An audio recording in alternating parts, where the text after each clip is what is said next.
امریکہ کی بدنام زمانہ جیل گوانتانامو بے سے رہائی پانے والے احمد ربانی کا کہنا ہے کہ انہیں جیل میں بدترین تشدد کا نشانہ بنایا گیا۔ احمد ربانی نے کہا کہ گوانتانامو بے میں زندگی کے انتہائی تکلیف دہ سال گزارے۔ شروع کے 10 سال بدترین تھے اور انہیں قید کے دوران بےایمانہ تشدد کا نشانہ بنایا گیا۔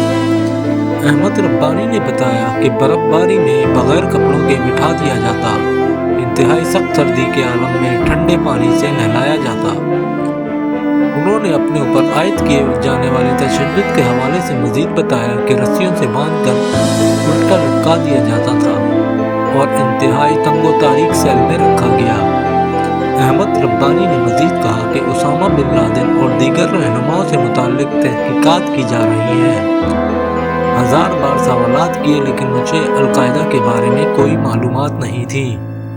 واضح رہے کہ ان خیالات کا اظہار انہوں نے حال ہی میں ہونے والی نمائش میں کیا۔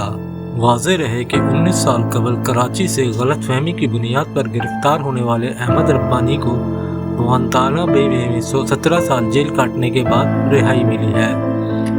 برطانوی NGO کے مطابق غلط فہمی کی بنا پر 17 سالہ بدنام زمانہ امریکی جیل میں گزارنے والے احمد ربانی کو رہا کرنے کا حکم دے دیا گیا ہے۔ امریکی کی 6 سیکیورٹی ایجنسیوں نے مشترکہ فیصلے میں احمد ربانی کو رہائی دینے کا فیصلہ کیا ہے۔ واضح رہے کہ احمد ربانی کو جب کراچی سے گرفتار کیا گیا تو اس کے ٹھیک 2 دن بعد امریکی انٹیلیجنس کو اس بات کا احساس ہو گیا تھا کہ انہوں نے غلط شخص کو گرفتار کیا ہے۔ یہ وہ مطلوب دہشت گرد حسن گل نامی شخص جس کے شک میں احمد ربانی کو گرفتار کیا تھا، وہ بھی گرفتار ہو کر بگرام جیل میں احمد ربانی کے ساتھ ہی قیدی رہا، لیکن 3 سال بعد رہا بھی ہو گیا۔ احمد ربانی نے سن 2002 میں اپنی آپ بیتی قیدیوں کے حقوق کے لیے سرگرم تنظیم ریپبلیک کو بتائی۔ احمد ربانی کی کہانی انہی کی زبانی: ہم فروری سے بھوک ہڑتال پر ہیں۔ ہم جس طرح بھی ممکن ہے پرامن طریقے سے مزاحمت کر رہے ہیں، لیکن احتجاج کے آغاز سے ہمیں سزائیں دی جا رہی ہیں۔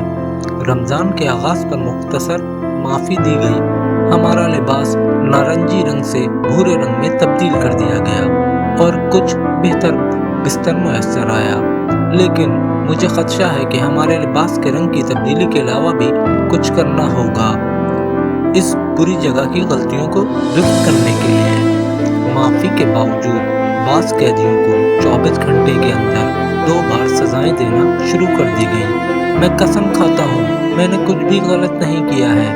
ایک افسر نے مجھے بتایا کہ مجھے سزا دی جائے گی تو میں نے دریافت کیا کہ مجھے سزا کس بات کے لیے دی جا رہی ہے۔ اس نے محض اتنا جواب دیا، مجھے نہیں معلوم۔ یہاں ایک بھائی ہیں جن کا وزن 65 پاؤنڈ ہو گیا ہے۔ ان کا قد کم از کم 175 سینٹی میٹر ہے۔ اس قد کے کسی مردہ شخص کا اتنا وزن کیسے ہوگا؟ وہ زمین پر کسی مردے کی مانند چلتے ہیں، تاہم انہوں نے اس کی واحد درخواست مسترد کر دی ہے کہ اسے انسانوں کی طرح خوراک دی جائے تاکہ غیر انسانی طریقوں سے آزاد ہو۔